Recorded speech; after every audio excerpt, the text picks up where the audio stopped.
Hi guys, my name's Alana. Welcome back to my YouTube channel, Mental Health with Alana. If you're new here, please click that red subscribe button and give this video a thumbs up if you're interested in more mental health content. Before I get into the video, I want to remind you that I have a business called Care Boxes by Alana. I make sensory boxes for your mental health. If you'd like to check this out, there's a link down below, or you can also visit my website at www.careboxesbyalana.com. For this week's video, I'm going to be talking about schizoaffective disorder and the symptoms of it. I'm going to be going through each symptom and just talking a bit about it, as I was recently diagnosed with schizoaffective disorder. I was previously diagnosed with bipolar type 2, but after years of experiencing psychotic symptoms, even when I wasn't manic or depressed, eventually it came to the conclusion that I have schizoaffective disorder with bipolar type. So schizoaffective disorder is a combination of schizophrenia and a mood disorder. So the mood disorder can be bipolar disorder or it can be depression. So it's different from schizophrenia because you not only have schizophrenia symptoms, but you also have the mood disorder component. I'm going to be just looking to my laptop because I have some notes, but the first symptom that you can experience with schizoaffective disorder is delusions. Delusions are fixed and false beliefs that doesn't matter whether there's evidence to support it, the person will still believe 100% that it's true. This can look like a wide range of things.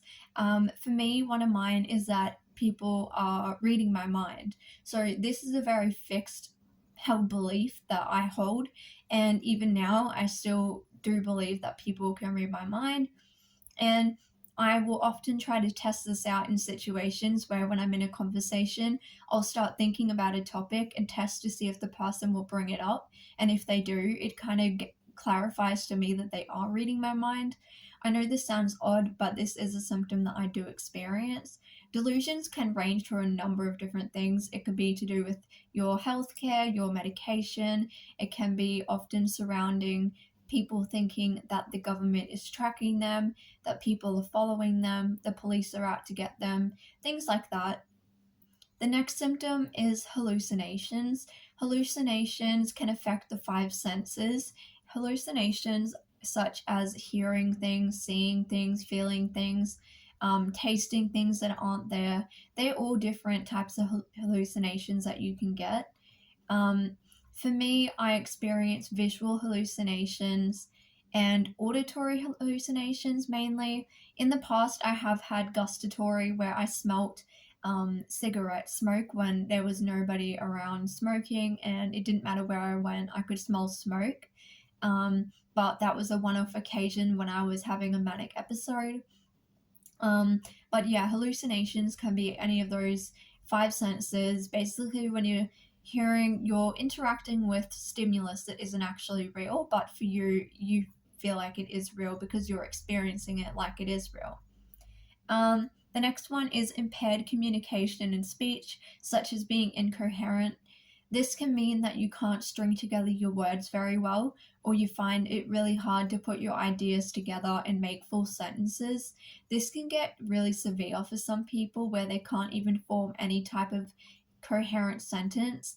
For me, I haven't had it to that extreme except for one time where I was extremely overtired and stressed, and I did experience that, and I don't really remember it happening, but my mum told me it did. But yeah, having a really hard time, I think even with filming videos, I do have a hard time stringing together my ideas and thoughts of what I'm trying to say. Even when I have notes and even when I've prepared for the video, I still can find it quite hard to pull my ideas together into a sentence. The next one is bizarre or unusual behavior. So this can be, things like you thinking that someone's following you. So it could also be something like you think that the local radio station is talking about you, and so you go to the radio station and you tell them, why are you talking about me? Stop broadcasting my thoughts onto the radio. This is just an example. I haven't had this personally, but I'm just giving you an example. So it could be any sort of like odd behavior that's not really considered the social norm. The The next one is symptoms of a mood disorder. So like I said, with bipolar disorder, it can be either mania, hypomania, and depression, or it can just be depressive symptoms. So with depression disorder, feeling sad, feeling empty, feeling not worth anything, or the opposite where you're manic and you have lots of energy, flight of ideas, take risky behaviors, all those things that come along with being manic or depressed. The next one is impaired occupational, academic, and social functioning. So this means that the symptoms that you experience don't just impact one area of your life, they're impacting across a wide variety of areas of your life. And this can be anything from school, from work, your ability to socialize and interact with other people. If you think about it, if you're worried that people are reading your mind and you're convinced people are reading your mind, when you're worried about people following you, worried about people's intentions and what they mean, this can make socializing so hard.